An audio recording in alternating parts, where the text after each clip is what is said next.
Boa noite a todos, que Jesus nos abençoe e nos envolva em vibrações de paz, de esperança, porque é isso que nós viemos buscar aqui, né? Algo que nos faça sair diferentes, mais instruindo e olhando para a nossa vida como uma oportunidade que Deus nos dá a cada instante, nem é só a cada dia, porque um pequeno instante, um segundo pode mudar tudo para o bem, como para o nosso sofrimento. Antes de iniciarmos as nossas conversas dessa noite, eu quero fazer um convite, para o lançamento desse, é o 9º livro do Gabriel. Gabriel, Fé no Futuro, é um livro que nós vamos lançar sábado e domingo na sessão de psicografia em Neves, e tem também nossa loja virtual da editora Vida Eterna. Tem o site lá. Esse livro, Gabriel relata o mundo espiritual, assim como os outros. Tem uns capítulos aqui sobre a Covid, que com certeza nos fará olhar para essa provação de uma maneira diferente. Do ponto de vista espiritual, outros capítulos falando sobre o acidente da razão, que é o suicídio. Outros capítulos falando da saída do corpo, da chegada no mundo espiritual, e todo o percurso para que a gente entenda que não desencarnamos sozinhos. Então Gabriel, nesse livro, como todos os livros do Gabriel, é avaliado pelo pai dele, o Renato, por 2 motivos: porque ele é pai e é responsável. O outro motivo é que ele entende de doutrina espírita, e mais um, é um pai enlutado, avaliando se serve para todos os outros. E o pai do Gabriel amou esse livro, e a opinião de um pai, para mim, de uma mãe, é extremamente importante, principalmente quando retrata a obra e o trabalho do seu filho. Então sábado nós lançaremos esse livro, e depois ele vai estar aí para quem se interessar. É um livro que me deixa muito gratificado de participar dessa obra do Gabriel, que nós palidamente representamos, Não temos ainda toda a moralidade para isso, mas vamos fazendo o que é possível. Para a nossa conversa de hoje, eu tenho uma pergunta que nós vamos responder mais no final. Por que Deus deixa a gente passar pelas dores e pelo sofrimento? Deus não é um pai? Por que Ele deixa a gente em situações que a gente implora por uma cura, implora por uma mudança, e não acontece como a gente espera? Que Deus é esse? O que nós entendemos sobre Deus? Ele é aquele pai que tudo permite, é aquele ser que fica num trono de barba olhando para tudo, é aquele ser que não gosta de algumas coisas, castiga outras. O que nós entendemos sobre Deus? O que é possível entender, E nós recorremos a Allan Kardec, que pergunta aos Espíritos, na primeira pergunta do Livro dos Espíritos, que é a nossa obra importantíssima da doutrina espírita: que é Deus? Não é nem quem é Deus. Ele não tratou Deus como uma pessoa, mas o que é Deus? Que é Deus? É diferente de quem. E a resposta é inteligência primeira, causa primeira de todas a inteligência e causa primeira de todas as coisas. Tudo nasceu dele, não tem nada antes dele. E para que tudo funcionasse segundo o seu amor previu, antes de criar qualquer coisa, ele criou as leis. Tudo que existe está subjugado às suas leis, nada está solto no ar. Nada. Primeiro, as leis que deixam o universo como está, a rotação, a translação, tudo que existe no nosso universo material aqui, tudo organizado segundo as suas leis. O que nós temos que viver ou não dentro das leis. Então a gente reencarna, e essas leis, segundo o próprio Allan Kardec, estão gravadas em nossa consciência. E à medida que a consciência vai expandindo, à medida que nós vamos evoluindo, nós vamos ter acesso a isso. E isso nos guia pela vida, como uma criança. a gente não cobra ela os assuntos de um adolescente quando ela é pequena ainda. A gente a trata com cada idade, senão não dá certo. É um peso muito grande. Então, conforme nós estamos evoluindo, nós vamos entendendo mais, e nós vamos nos policiando mais e interessando mais pelo bem. Quando a gente encontra uma pessoa muito desviada pelo caminho do mal, é porque ela ainda não evoluiu ao ponto da consciência acessar que ela está fora do bem. Para ela aquilo está certo. Baseada no excesso de orgulho. E o orgulho, é bom a gente lembrar o seguinte: o orgulho sozinho, a gente vai pensar assim, eu tenho muito orgulho do meu filho, eu tenho orgulho dessa casa espírita. Mas o orgulho somado à vaidade é o orgulho que nos destrói. Porque o orgulho já me faz enxergar-me grande, ou alguém. E quando ele soma a vaidade, eu sou grande e melhor que os outros. É aí que está o nosso maior problema. O orgulho somado à vaidade. Não tem dois significados para a palavra orgulho. É só orgulho. É como a gente enxerga valores em alguém. Mas quando os valores que a gente enxerga é melhor do que os outros, do que as coisas dos outros, do que as pessoas, é aí que está o nosso problema. Então a consciência, quando ela expande, o que é expandir a consciência? Você lê o livro, caiu, e aí você entende o conteúdo, e a gente pensa assim, mas desencarnar é só isso? É tão simples como essa mensagem, é só um pôr do sol. Isso é expandir a consciência, e aí a gente entende as leis, e é isso que nós estamos fazendo aqui hoje. Porque Deus, a gente coloca tudo, por que Deus não faz? Deus não faz mais nada. Lembra da Bíblia que ele trabalhou 6 dias, descansou o 7º? É simbólico, mas tem sentido. Não é Deus que não gosta, não é Deus que pune. Suas leis. Pensem o seguinte, quem tem filhos vai viajar e deixa os filhos com a mãe, com a avó. E diz a avó, se ele sair da linha do nosso acordo, a senhora deixa de castigo, tira o celular, faça alguma coisa, nesse sentido. E aí os pais viajam de férias ou a trabalho, e a criança sai da linha, porque está na casa da avó, tudo pode. E quando sai muito, a avó tem que aplicar a lei que o pai deixou. Quem é que puniu a criança, a avó ou o pai? Nenhum. A lei.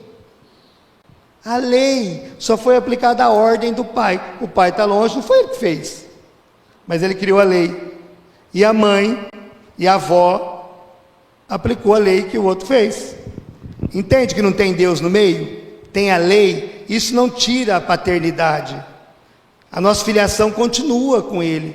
Até porque nós estamos dentro de Deus. Tudo é Deus. E nós não enxergamos Deus, porque os micro-organismos que trabalham a nossa flora, para que a gente tenha uma digestão boa, eles nunca vão ver a nossa face. Eles nem presumem que nós existimos, mas eles estão tão acolhidos dentro de nós, que eles fazem o trabalho deles, coordenados pelas leis do próprio corpo, do nosso próprio organismo. É mais ou menos isso a nossa vida. E quanto mais nós vamos expandindo a consciência, crescendo, nós vamos entender mais. Não é preciso ver a face de Deus, encontrar com Deus, ouvir a voz, se é que Ele tem, para confiar nele. Basta olhar para a lei. A lei diz, a Constituição diz os interesses do nosso país. Ela nos protege, ela nos guia. A gente nem sabe quem a fez. Várias pessoas. Imagina um estudo, mas ela está aí, é para funcionar, né? Então, quando a gente pensa em Deus, e a gente gosta de romantizar, né? A gente sempre romantiza todas as histórias da nossa vida. Então a gente traz Deus na figura humana. num Deus com sentimentos. Eu cresci ouvindo meus avós: não faz isso que Deus não gosta. Eu nunca vi falar nada que Deus gostasse também. Sempre ele falava o que ele não gostava. Eu pensava: esse cara não gosta de nada. Porque era assim que nos foi ensinado. E depois a gente aprende o temor a Deus. A ter medo. Como é que eu posso ter medo de quem me ama e que me criou e que conhece todos os meus pensamentos pelo tempo que eu existi, eu existo para sempre? O que nós formos fazer daqui 1 milhão de anos já está previsto. Vamos chamar de consciência divina. Assim como você olha para o teu filhinho pequeno, você sabe o que ele vai fazer. Você conhece as tendências dele. Você sabe que rumo ele vai tomar. As aptidões, você vai acostumando. E você sabe quando deve ou não deixá-lo fazer as coisas. Mesma coisa. Deus nos olha assim. Nós estamos na infância do Espírito ainda. Nós é que às vezes nos achamos a última Coca-Cola do deserto, né? Achamos que sabemos tudo e que já nos viramos, que nós já entendemos o Espiritismo ou qualquer outra religião ou filosofia. Isso aqui é o mínimo. Espírito ainda está com medo de espírito, de fantasma, pior ainda, né? Aí eu não fico sozinho em casa. Eu ouço muito. Eu tenho mediunidade. Mas eu não quero ver nada. E para que serve mediunidade se não for para ver, sentir, né? Mas é assunto de espírita. Então, a definição de Deus é mais ou menos isso, né? Através de suas leis, Ele governa o mundo. Outra coisa que tem que ficar clara para nós, depois dessas leis, que nós somos espíritos, que momentaneamente usamos um corpo. Então, a vida é uma só, a que Deus criou, para o espírito. Não teve um começo, mas não tem fim. Nós vamos morrer no corpo físico, a gente sai dele. O perispírito vai chegar um tempo que a gente vai desprender dele e vai para uma dimensão maior. Quando a gente sonha, o que a gente aprendeu? O corpo dorme, a gente desdobra, e os sonhos são lembranças das viagens astrais ou dos pensamentos que temos durante o corpo dorme. Mas André Luiz, o espírito André Luiz, quando ele chega na colônia, depois de um tempo, ele quer visitar a mãe. Aí lá no mundo espiritual ele dorme e sobe um degrau a mais para ver a mãe. Não era mais fácil ele ir até a casa da mãe? A mãe não estava na mesma dimensão. Então ele precisou desdobrar do perispírito para chegar na dimensão. Então a mãe não tinha mais perispírito. Entende que ela tinha morrido no corpo espiritual? Ela deixou o perispírito também. E ela estava na dimensão. E quando ela vinha vê-lo, ela era como se fosse uma materialização, uma perispiritualização, deve ser a palavra, né? Para que eles possam enxergá-la. Então não para ali. A gente chegou na próxima dimensão e graças a Deus já morri o que eu tinha que morrer. Você vai morrer de novo. Não parou não. Porque evoluir é deixar matéria. E o perispírito a gente aprende com Kardec que é semimaterial. E nós teremos máquinas, deve ter, que vai pesar, que vai registrar a presença dele. Logo, logo, isso vai ser muito comum. Os médios estão com os dias contados. Que as máquinas trarão informações muito mais que a gente imagina. Então nós somos o espírito. Anotei aqui para mim não perder o rumo. Se nós somos espíritos, nós temos uma eternidade pela frente para evoluir. E a reencarnação, ela é a nossa oportunidade bendita, porque a gente não nasce na terra quando quer. Estou enjoado do mundo espiritual, quero ir para a terra de férias. Ou estou enjoado da terra, quero voltar para o mundo espiritual. Também não tem essa possibilidade. Antes de reencarnarmos, se nós tivermos algum grau de merecimento, a gente senta com a equipe responsável por nós. Lembra do filme Nosso Lar 2? O Otávio vai reencarnar, tem toda uma equipe lá preparando e cuidando da vida dele aqui. Então a gente escolhe algumas coisas quando pode escolher, e quando não podemos, aqueles que têm mais consciência que nós escolhem para nós. Tipo a nossa mãe escolhe a escola para nós. A gente não tem condições de escolher, não. E aí, depois que definimos, uma lei divina é aplicada. A lei do determinismo, que fará com que chegue até nós tudo aquilo que nós escolhemos ou que foi escolhido para nós. E aí nos mostra que não há mesmo casualidade. Você não casou por acaso, porque os olhos eram verdes e você não resistiu. Porque há um compromisso. Eu não larguei também por acaso, porque cumpriu a tua missão ou não deu conta mesmo. E nem precisa, a gente vai até onde é possível. É melhor que encerre um relacionamento do que crie um karma, para no futuro ficar pior. Não deu, a gente para, cada um vive uma história, lá na frente a gente se encontra. Algum dia encontra. Se tiver dívidas, algum dia tem que contar, tem que trocar isso aí. Então a reencarnação é um benefício que nós temos. E ela é curtinha, não precisa se preocupar. O que são 80, 90 anos perante a eternidade? Nada. Está lá no prefácio do André Luiz, Nosso Lar. Um século, um dia. Então a nossa encarnação tem um dia só. Dá para aproveitar melhor, né? Reclamar menos. E dentro da reencarnação nós temos as provas e as expiações. É facinho definir prova e expiação. Você olha a pessoa, você sabe. A gente aprendia lá atrás que expiação, a pessoa vem com deficiências físicas. Não é. Não é isso. Quando você vê uma pessoa dentro de um momento difícil e ela não aceita, ela revoltou, é expiação. A prova é um teste. Como na escola, você estuda um bimestre e tem uma prova para saber se você aprendeu. Isso é normal, todo mundo tem. É uma prova. A expiação é um olhar para o passado. Você traz um pouquinho do passado para expiar, para viver, mas já vem com um pouquinho de ranço, conforme a evolução do espírito. Está expiando meio a contragosto. Que geralmente a expiação é compulsória. É a parte que os espíritos escolhem para nós. Porque se deixar para a gente escolher muito, às vezes a gente vai deixar para mais uma próxima. Então, claro que a gente não vai analisar a vida dos outros, né? Esse está espiando, esse é prova. Não temos condições para isso. Mas geralmente, não é uma regra, quem está na expiação tem mais dificuldade de aceitar aquela situação que exige um pouco mais.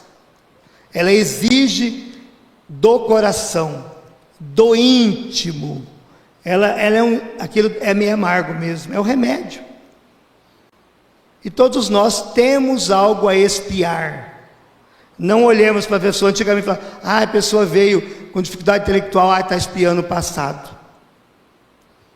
Antigamente a gente entendia a pessoa que palavras do Chico Xavier no Pinga Fogo, palavras do Divaldo gravadas. Se a pessoa tirou a própria vida e o projétil atingiu a área do ouvido, certamente nascerá com a dificuldade da audição. É isso que a gente aprendeu. Isso nós estamos falando de um suicídio. O suicídio é quando a pessoa consciente, por orgulho, por não aceitar a expiação que está vivendo, tira a vida. Ele. O acidente da razão, está lá no livro dos Espíritos, só não tem essa palavra, quando ele pergunta, os loucos podem ser considerados suicidas? Não, porque não possui faculdade da razão. Mas não tirou a vida? Tirou, mas não tem razão. Como não há suicídio em criança, né? Não tem como considerar. Se não tem razão, não há suicídio.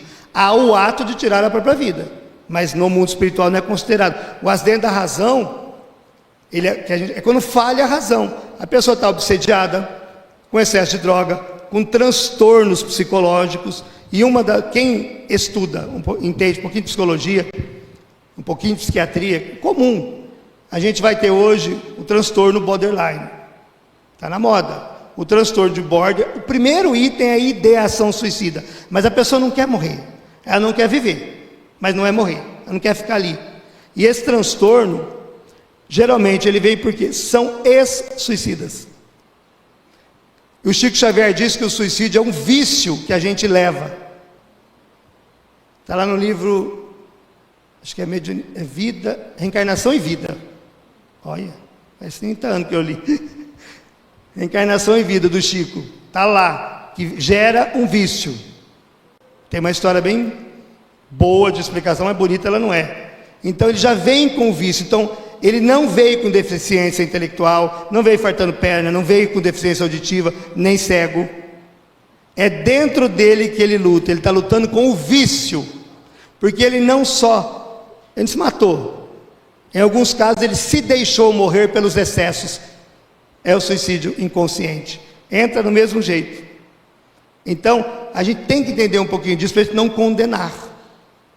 Para não condenar as pessoas. Então, está dentro. Qual que é a expiação dessa pessoa? Lutar para não tirar a vida. E ela vai ter tratamento psicológico, psiquiátrico e espiritual. E geralmente nasce médio ainda, pela sensibilidade maior. E nós temos que acolher com o máximo de amor, porque o amor sempre cura. Porque o amor é um abraço de Deus. Como se os nossos braços fossem luvas que Deus veste para dar um abraço bem apertado. É importante amar, não para a gente evoluir, mas para dar ao outro a oportunidade de saber o que é ser amado. Então essas provas são degraus, as provas são degraus que nós ganhamos de Deus para testar o que nós conhecemos. Para testar a nossa paciência, teremos que ter contato com situações que exijam mais paciência, se tem mesmo. Não adianta dizer assim, eu sou muito bonzinho, mas não pisa no meu calo. Tomara que você não tenha calo, para ficar bom o negócio, não é? Não sei, fulano era uma pessoa tão boa, agora não sei, mudou, está ruim. Ela não era boa, porque o Espírito não evolui, você não perde o que há de moralizado e bom dentro de você. Não tem como, no mínimo o Espírito estagna, mas ele não perde. Não tem como um jovem, uma pessoa escrever uma carta psicografada e estar bem, numa outra ele não está mais bem. Uma está errada. Porque o Espírito, não, ele pode estar mais saudoso, e a saudade gera alguma tristeza, mas moralmente não se perde moralidade. Esse é um benefício de Deus que a lei nos dá, né? Aprendeu, está aprendido. Você atingiu um estágio de bondade, você não vai sair daquilo. A nossa evolução espiritual, ela acontece quando nós passamos bem pelas provas, porque se você passou pela prova, você venceu a expiação. Diz Emmanuel que nós reencarnamos para acertar 15% das vidas passadas. 15%. A expiação relacionada é 15%, sobra 85% toda vez. Ele também nos diz que nós temos na Terra mais ou menos 7.000 reencarnações. Eu não quero pensar quanto que eu estou devendo nesses números aí. Entende? E ainda, ouço do Dimas, por exemplo, que nessa existência atual, nós não estamos acertando a última. Talvez umas 4 para trás. Então há muita bondade das leis nos guiando para que a gente chegue num ponto com as nossas fragilidades. A doutrina espírita, né, explicando-nos essas leis e informações, ela se torna consoladora, porque ela exercita em nós a fé no futuro. A fé na continuidade, a certeza de que nós estamos atravessando um período de chuva, de tempestade, de alegrias. A consolação do Espiritismo nos mostra que, de onde viemos, para que viemos e para onde estamos indo. Isso é consolador. Esse trajeto ensinado por nosso Senhor Jesus Cristo, que para muitos, e através das religiões mais antigas, nos foi ensinado que o Cristo veio para nos salvar e morreu na cruz lavando os nossos pecados. O meu ele não os lavou porque ele está aqui ainda. Eu que não lavo eles não. Mas é muito bom, né? Ter alguém para ir para a cruz para mim e livrar eu de tudo. Interessante, né? Tem que acreditar em vidas passadas para aceitar isso, né? Porque eu não existia no tempo de Jesus, se não há reencarnação. Então não tem nada com isso.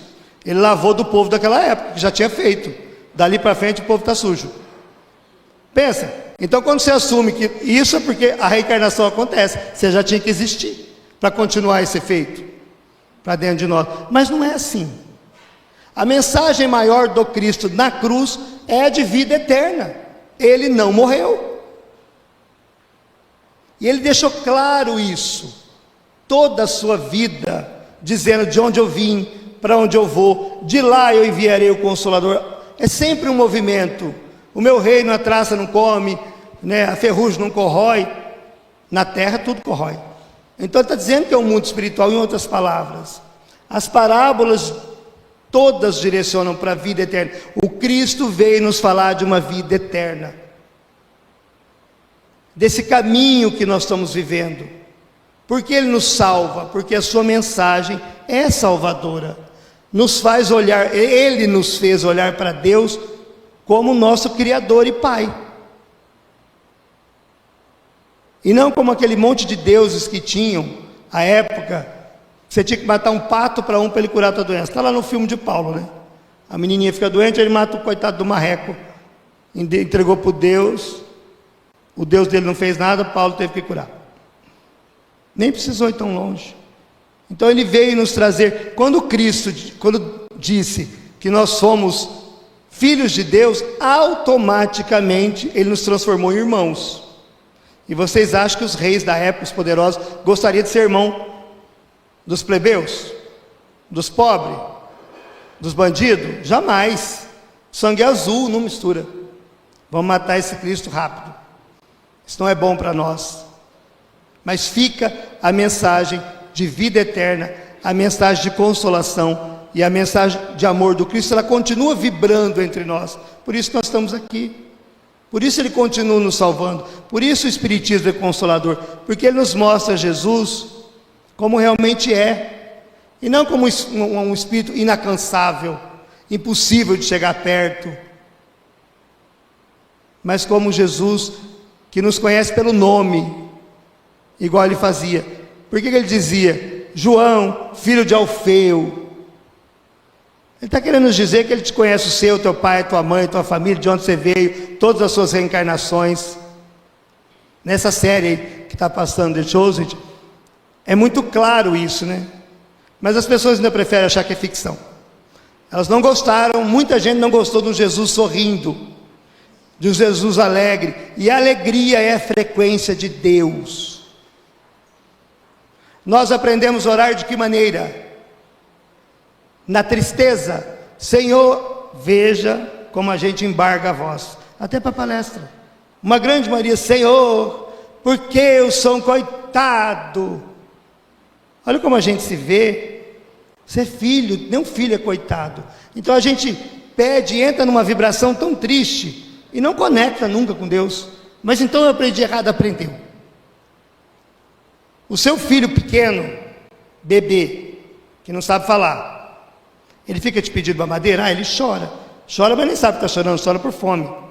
Ele precisa te pedir comida para você dar na hora certa? Não. Ele precisa te lembrar que tem que lavar as roupas dele? Não. Ele só tem que ser grato, porque você vai fazer tudo. A mesma coisa com Deus. Tudo, veja aqui de cima, porque nós estamos lendo, já nos foi dado. A reencarnação foi programada, tudo está certo, desde a lei do determinismo. O que mais que você quer? Então, agradeça. É só agradecer, Senhor, obrigado pela vida abundante, e vibre isso. Obrigado pela minha saúde. É mais curativo que dizer, cura o meu fígado que eu não estou bom.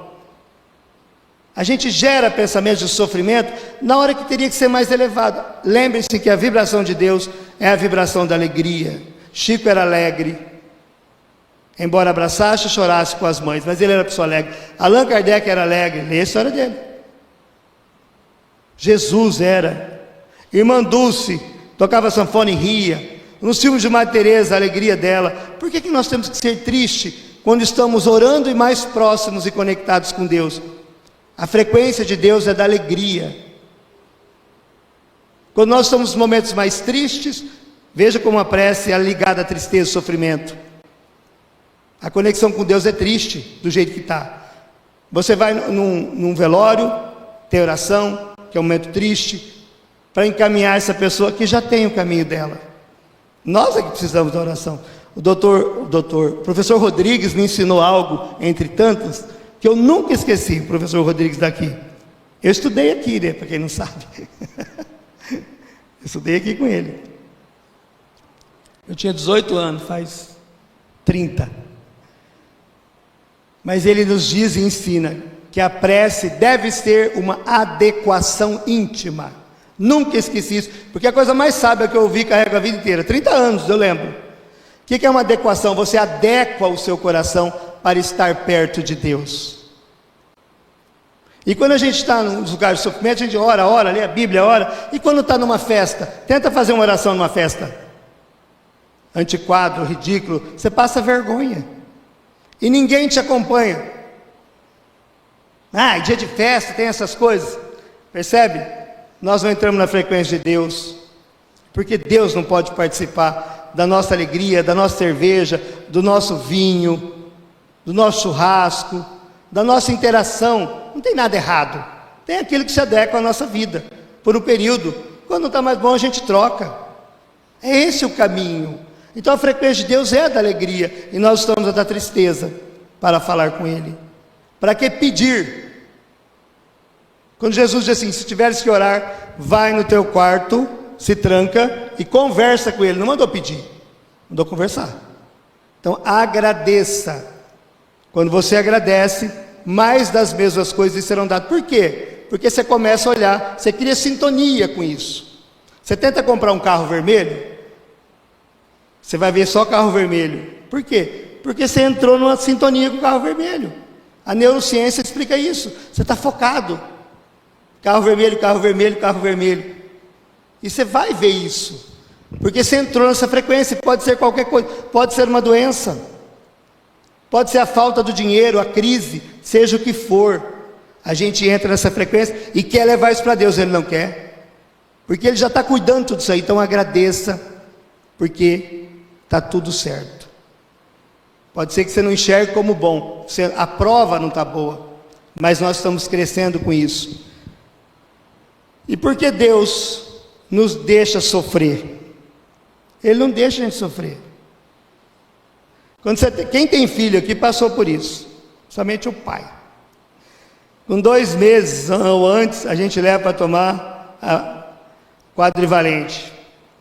Aquela injeçãozinha na coxa. Eu fui enfermeiro, né? Você põe a criancinha assim, cruza as perninhas, né? E o pai que segura, né? Porque a gente não quer esse rolo. Ou a mãe. Tem uns pais que não dá conta. Aí você fica olhando para o teu filho assim, aquela picada bem na coxa, já imagina, meu Deus, o coração da gente restringe. O que você faz? Por que você aplicou, enfiou uma agulha na coxa do teu filho, que nem sabe o que está acontecendo, bebezinho?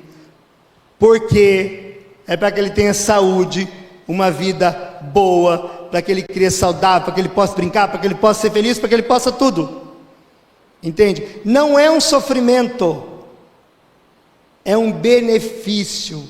Então Deus não nos deixa sofrer. As provas da vida e as expiações são essa picadinha. Quanto tempo demora o choro? Rapidinho. Vai doer uns dias, vai dar uma febrinha, mas todo mundo enche ainda mais de amor por conta dessa febrinha. Essa dor que você está vivendo, lembre-se, é só a picadinha.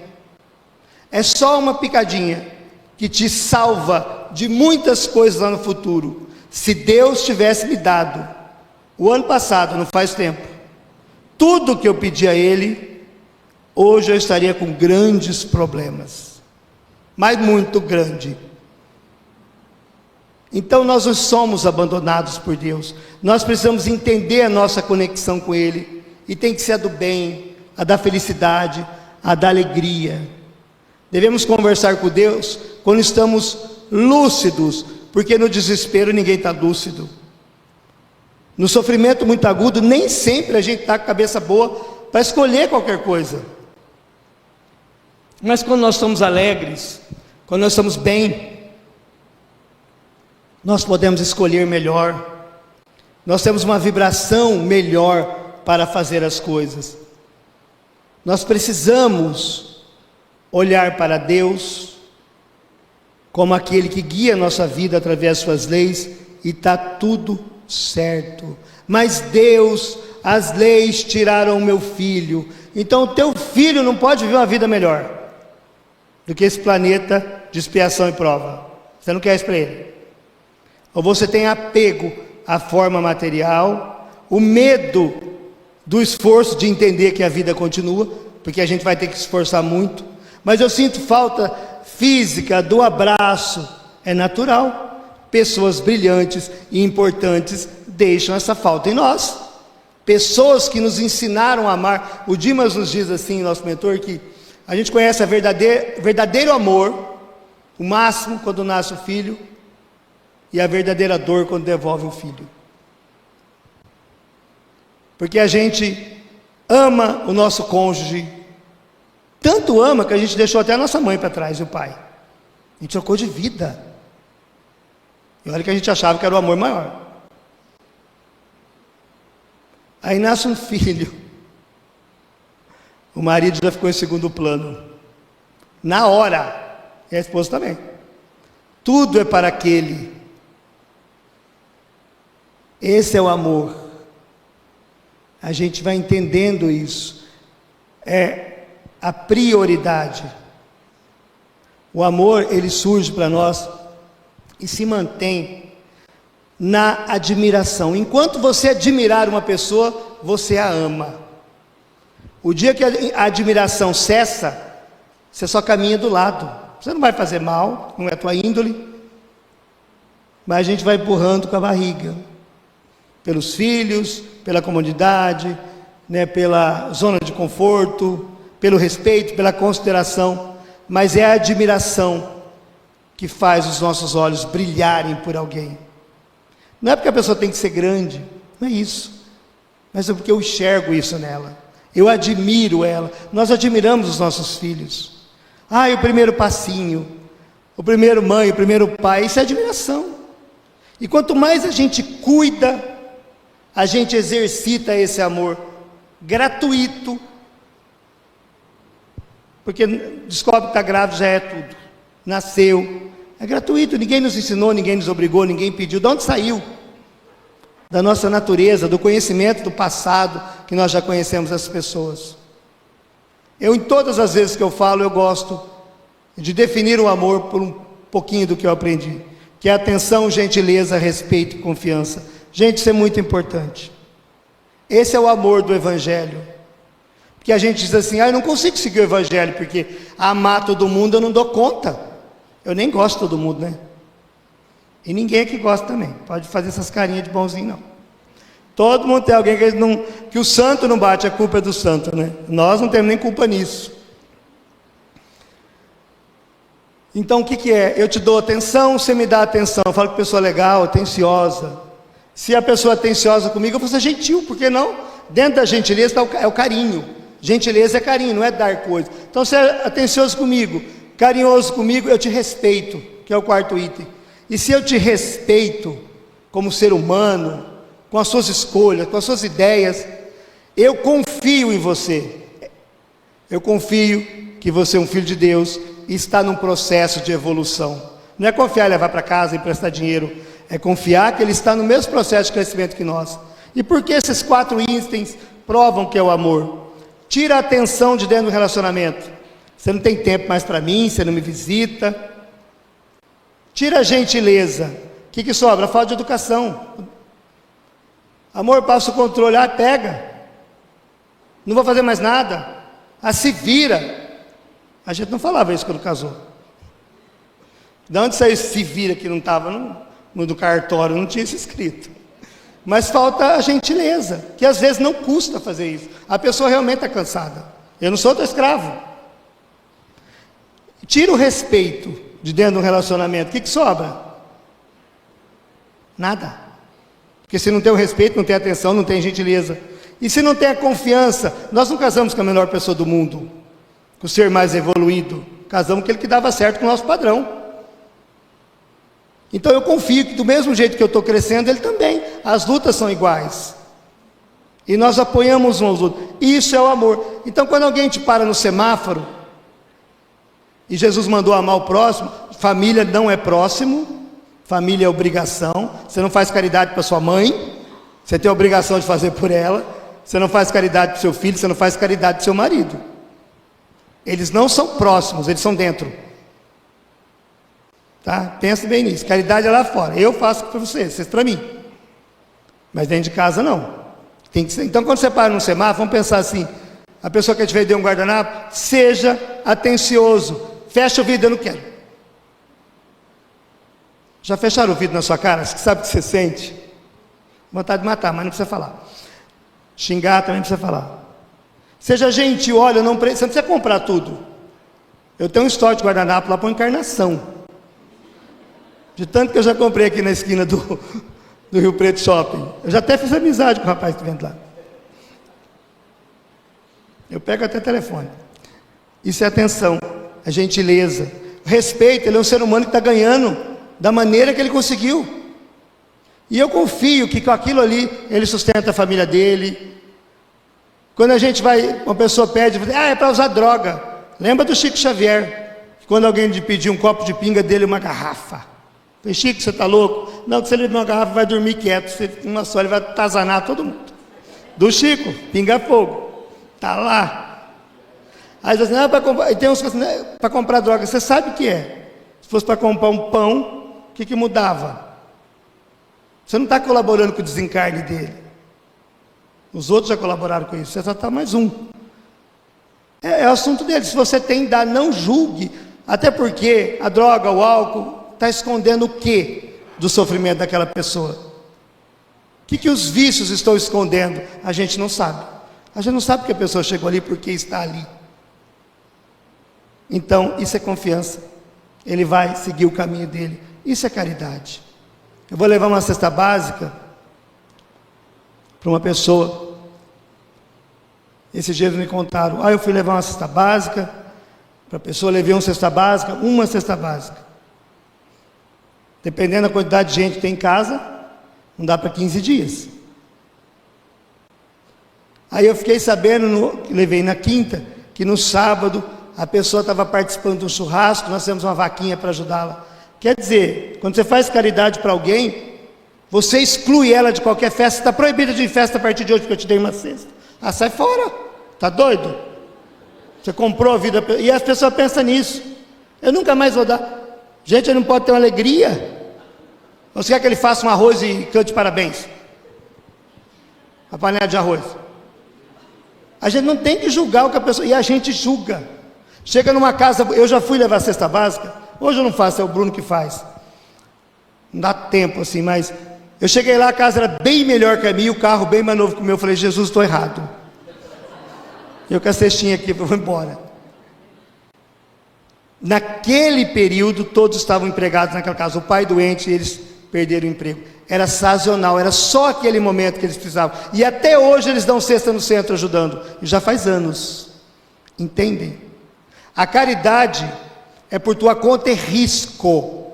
É uma semente que você planta para germinar não sei quando. Se a pessoa tivesse merecimento, ela não estava faltando. Então você usa o seu merecimento em favor dela. Isso é caridade. Mas não tem que cobrar. Entende? Eu estou adentrando a lei, usando uma lei sobre a outra lei do determinismo, que tira a falta, eu estou usando a do amor, que ajuda naquele ali. Temos que pensar nisso. Deus não dá dores, só dá amor, porque Ele é amor. Deus é o bem, e o bem, como diz o Gabriel Martins, o amor é o bem o tempo todo. Então Deus é o bem o tempo todo, nunca te fará mal. Eu tenho uma mensagem lindíssima, né, e é uma música, Pegadas na Areia, né, todo mundo conhece, que no final eles falam para Jesus, Senhor, nos momentos mais difíceis eu caminhava sozinho, e ele diz, não, nesse momento eu te carregava no colo. Não é, está errada a música. Jesus nos carrega por dentro, aquele rastro é seu, porque ele dizia, levanta e anda depois. Ele não dá a mão para levantar. Vai, não peques mais. É bonita a música, né? É mais um romantismo, mas Jesus está por dentro, Deus te guiando, Ele te dá força, Ele te dá impulso através da oração, da fé, da tua confiança que você tem. É dentro, Deus, nós estamos dentro dele, eu estou no Pai, e o Pai está em mim, que diria Jesus, em nós também. Não tem como não estar em Deus, porque nós estamos dentro. Você pode não ter consciência de tudo isso, mas sempre, sempre estamos com Deus. Basta ver a história. Lívia, a mulher do senador Públio, lá no livro há 2000 anos, foi entregue por leão. A mulher que era boa, o leão comeu, e o outro que era ruim não. A gente pensa que tragédia. 2000 anos depois nós falamos de Lívia. Se não fosse o livro do Chico, nós não íamos falar de nenhum dos outros. Os mártires são lembrados pela sua fé, e o Cristo tanto ensinou vida eterna, que as pessoas iam para o circo romano para morrer estrucidadas, para desencarnar com leão, com cavalo, com fogo, rezando, orando e cantando. Por quê? Porque era doida? É só doido para fazer isso. Porque Jesus deu-lhes certeza que a vida continuava, porque eu não ia cantar sem essa certeza. E no filme do Paulo Apóstolo, o último filme, quando corta a cabeça do Paulo, que eu não olhei, óbvio, em seguida aparece uma montanha, ele lá em cima encontrando com Jesus. Filme católico, mostrando que a vida continua, sempre. É tão claro isso, é tão claro isso. A gente precisa ter olhos de ver e ouvidos de Jesus. Todo mundo assistiu o filme de Allan Kardec? O Kardec? Tinha espíritos no filme de Kardec? Mostrou espírito lá? Não? Claro que sim. Lembra aqueles dois homens de terno preto que apareciam na porta? O Kardec tinha medo? E no finalzinho, eles estão em cima. O Kardec está embaixo na praia, eles estão em cima da ponte. Quando o Kardec vira, eles já estão ali embaixo. Eram os espíritos. Eram os instrutores dele. Porque não tinha como estar em cima da ponte e depois aparecer embaixo. Só ele via, a Amélie não via, por isso que ele não queria atender. É preciso ter olhos de ver e ouvidos de ouvir. Quando a gente olhar para os filmes, para as coisas, entendendo o aspecto espiritual, nós vamos ter muito mais conhecimento. Nós somos muito amados por Deus. Um pai não abandona seus filhos. E quando a prova aparecer, a dor, trate ela com esperança. E lembre que ela só é a picadinha que dói no máximo 3, 4 dias. E que a gente cresce saudável depois de entender a nossa prova. E que nós não estamos jogados na terra, como diz a oração dominical, nesse vale de lágrimas. Aqui é um vale de esperança, é um vale de amor, é um vale de muito carinho, porque nós somos muito amados, nós espalhamos muito amor, da forma que podemos, cada um na sua evolução. Quando a gente entender isso, está tudo bem, cada um no seu momento. Ah, mas esse cara é maldoso, liga para a polícia, se ele for bandido, tem lei para isso. Ah, a pessoa me roubou, polícia, me passou para trás, advogado, processo, polícia. Você tem que usar a lei que tem, só isso. Ser omisso não é ser bonzinho. Quando você permite que teu irmão te lese e nada aconteça, o que você está fazendo? Sendo omisso, permitindo que ele erre mais. Isso é amor ou é omissão? É isso que a doutrina nos ensina. Sintamos-nos amados, e em nossas orações, Senhor, muito obrigado pela essa existência, muito obrigado pela família, por quem eu me consorciei, muito obrigado pela minha mãe, pelo meu pai, pelo meu trabalho, pela minha inteligência, muito obrigado por todas as coisas boas que estão na minha vida. Muito obrigado, Senhor. Obrigado por tudo que eu tenho passado. E As vossas dores, problemas lá do passado existem até hoje? Certamente, a maioria não. Como os de hoje não seguirão para frente também. A morte é só uma porta que se abre para que a gente passe para o outro lado. Quando você vem na rodovia de Mirassol para Rio Preto, tem o limite de município. Quando você passa pelo limite, o que muda na tua vida? Nada. Você só vai ler limite Mirassol Rio Preto. É a mesma rodovia, assim é a vida. Você segue a mesma rodovia. Vindo para Rio Preto, você fica com saudade de quem está em Mirassol, de Mirassol com saudade de você. Segue para Rio Preto com a esperança do mundo novo e com lembranças felizes do mundo que deixou para trás. Só não houve morte, só uma mudança. A morte nos foi vendida para que o poder fosse mantido sobre nós. A gente tem medo da morte, tem medo da Rússia, porque tem mais bomba. Não vou fazer não, né? E se ela não tivesse? O dia que a certeza da vida eterna for bem em nós, nós teremos mais medos. E nós vamos agir diferente. Uma fraternidade muito maior. Muito obrigado por me ouvirem. Espero ter sido útil. Foi muito útil para mim, que pensei bastante isso hoje, coisa que eu não faço, organizar uma palestrinha escrita, mas é muito merecido para todos nós. Muito obrigado mesmo, que Jesus nos abençoe e nos dê sempre novas oportunidades de estar com pessoas que nos ajudem a subir os degraus da nossa vida com maior esperança. Muito obrigado.